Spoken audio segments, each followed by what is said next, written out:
పడకెక్కిన ఆయన ఎట్లా మాట్లాడినా సరిపోతున్నమాట. ముగుదాడు లేని పస్త్రము, చెప్పండి, మీరే చెప్పండి.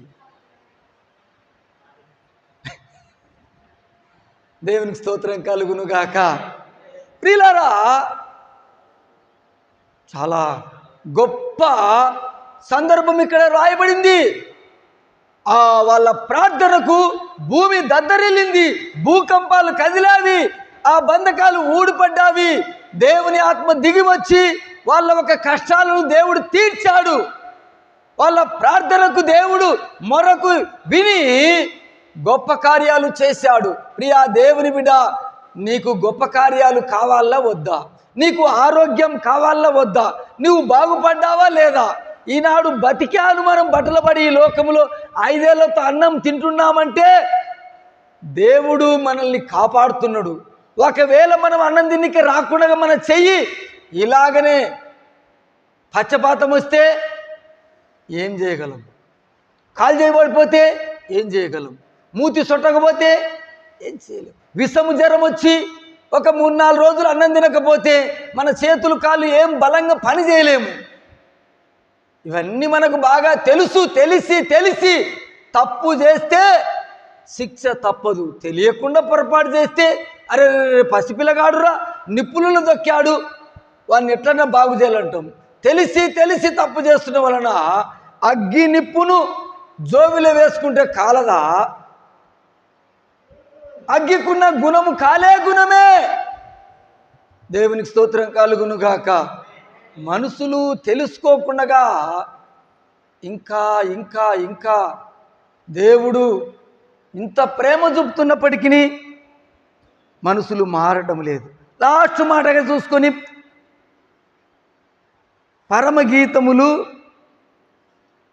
8వ అధ్యాయము 6వ వచనము ఒక మాట చదువుకొని ముగించుకుందాం. పరమగీతములు 8వ అధ్యాయము 6వ వచనము.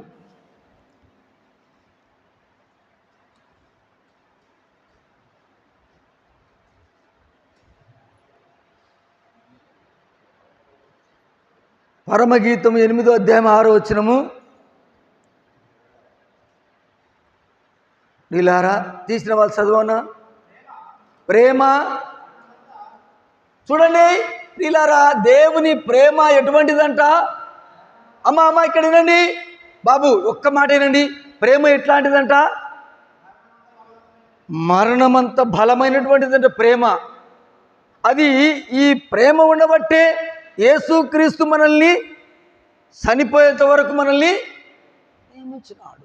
ప్రేమ మరణమంత బలమైనటువంటిదంట, మామూలుది కాదు. ప్రేమ అంటే ప్రేమ కల్మషము లేనటువంటి ప్రేమ, డంబముగా ప్రవర్తించదు. ఈ ప్రేమ ఉండబట్టి దేవుడు మనల్ని కాపాడుతున్నాడని ఆయన ప్రేమను మనము లెక్క చేయకుండా ఉన్నట్లయితే, ప్రేమ సందేశం బైబిల్లో 1 కొరింథీ 13వ అధ్యాయములో దేవుడు ప్రేమ డంబముగా మాట్లాడదు, స్వప్రయోజనాన్ని విచారించుకొనదు, తొందరగా కోపపడదంట. ప్రేమ ఉన్న మనిషి దగ్గర నీ మీద నాకు ప్రేమ ఉంది, తొందరగా కోపగించుకోదంట. అరే అన్నా అనిపిస్తుంది లోపల. ప్రేమ ఉంది కాబట్టి. అదే ప్రేమ లేకపోయినందుకో వీడవడురా లఫోట్గాడు అంటది, వలగర భాష మాట్లాడిస్తుంది, నన్ను ఎంతగానో రెచ్చగొడుతుంది. ప్రేమ లేదన్నమాట. ప్రేమ మరణమంత బలమైనటువంటిదంట. అందుకొరకే దేవుడు మన కొరకు ప్రేమను చూపుతున్నాడు.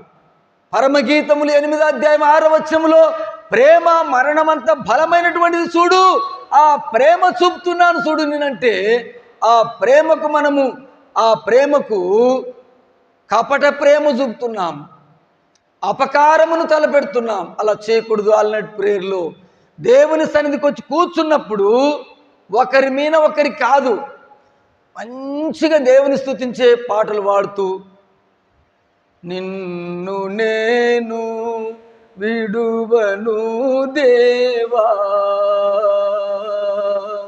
నీవు నన్ను దీవించు వరకు నిన్ను నేను విడువను దేవా, నిన్ను నా వారలనెల్ల నీవు చక్కగా దీవించెదవు. దేవుని మనసు దిగి వస్తుంది. ఇడువా నిన్ను, నువ్వు నన్ను దీవించే వరకు ఇడిసనంటే ఇడిసను దేవా అని దేవునితో మనం పెనవేసుకుని పాటల ద్వారా, దేవుని యొక్క ఆల్నైట్ ప్రేయర్లో ప్రార్థన ద్వారా ఈ భజన చేస్తున్నప్పుడు దేవుని ఆత్మ దిగి వస్తుంది. ప్రియ దేవుని బిడ్డలారా, దేవుడు సంపూర్ణంగా ఇన్ని పాటలు పాడుకొని ఇంత చక్కగా మనము దేవుని స్తుతిస్తూ ఉన్నప్పుడు దేవుడు ఖచ్చితంగా మన మధ్యలో ఉన్నాడు. దేవుడి స్థలంలో ఖచ్చితంగా ఉన్నాడు కనుకనే ఈ ఊరు చక్కగా కాపాడబడుతుంది. దేవునికి స్తోత్రం కలుగునుగాక. లాస్ట్ ఫైనల్లో 8 రోమా 8:35 చదువునైనా ముగించుకుందాం. రోమా 8:35 రోమా 8:35 రోమ పత్రిక 8వ అధ్యాయం 35 వచనము బైబిల్ గ్రంథములో రోమా 8:35 ముగించుకుందాం. తీసిన వాళ్ళు చదువు. 8వ అధ్యాయము 35 వచనం. మనము చదువు. రోమా పత్రిక 8వ అధ్యాయం 35 వచనము.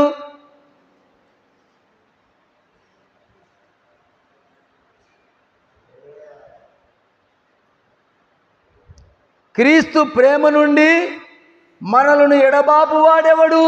శ్రమ అయినను, బాధ అయినను, హింసైనను, కరువైనను, వస్త్రహీనతైనను, ఉపద్రవమైనను, ఖడ్గమైనను మనల్ని ఎడబాపు వాడెవడు? ఇందును గూర్చి వ్రాయబడినదేమనగా, నిన్ను బట్టి దినమెల్ల మేము వధించబడిన వారము, వధకు సిద్ధమైన గొర్రెలమని మేము ఎంచబడిన వారం. ఆయనను మనల్ని ప్రేమించుతున్న వాని ద్వారా మనము వీటన్నిటిలో అత్యధికముగా విజయం పొందుతున్నాము.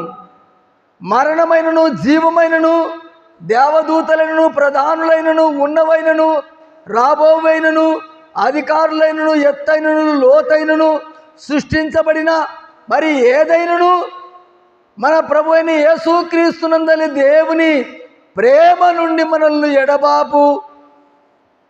ఎడబాపనేరవని రూఢిగా నమ్ముచున్నాం. కనుక ఈ భక్తి అంతటికి యేసు ప్రభు తేల్చి చెప్పిన మాట,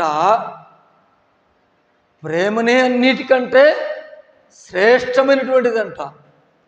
ఈ ప్రేమ అనేటువంటిది దేవుడు చివరి వరకు ఈ లోకాన్ని ప్రేమించాడు.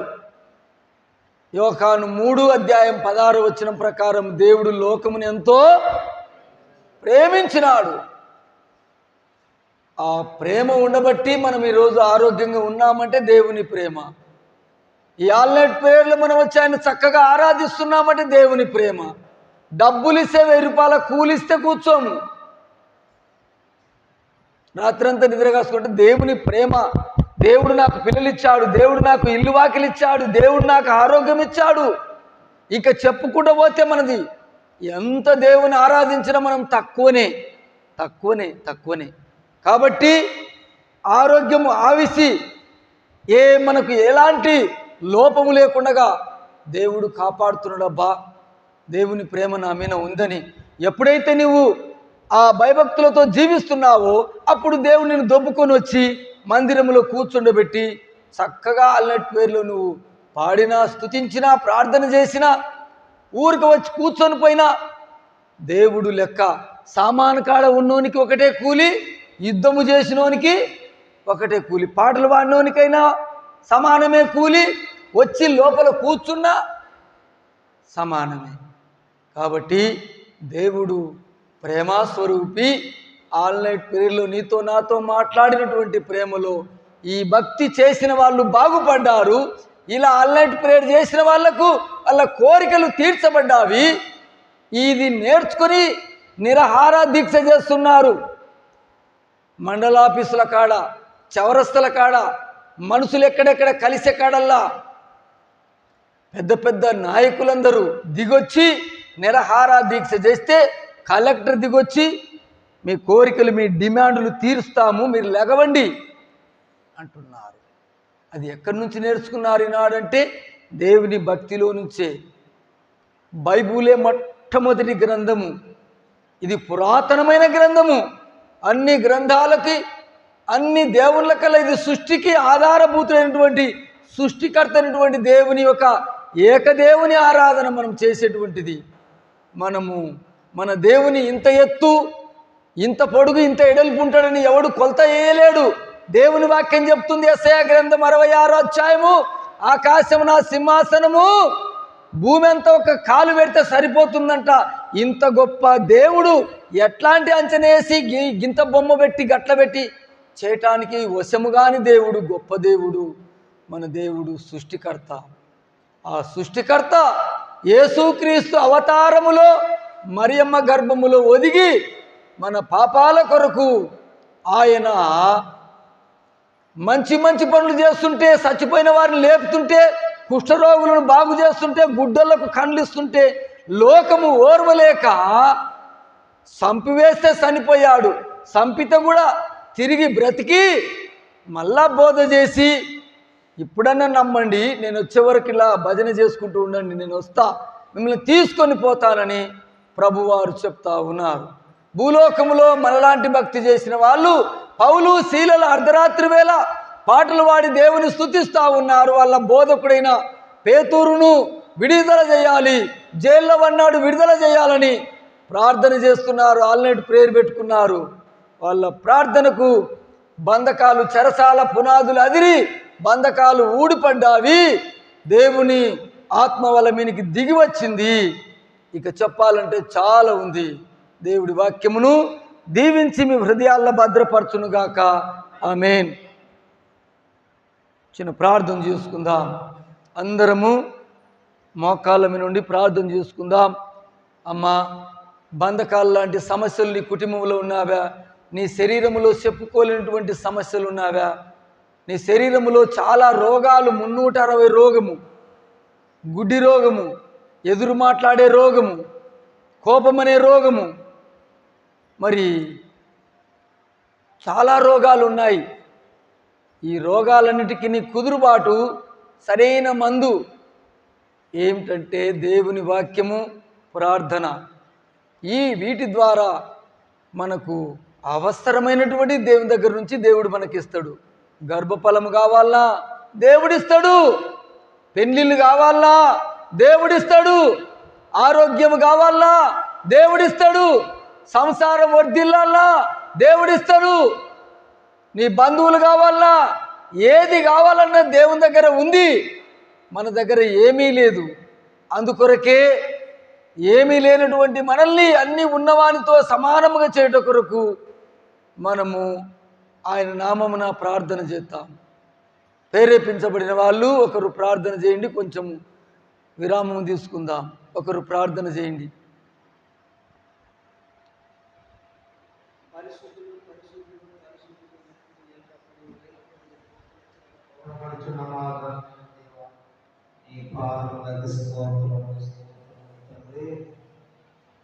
అవునైనా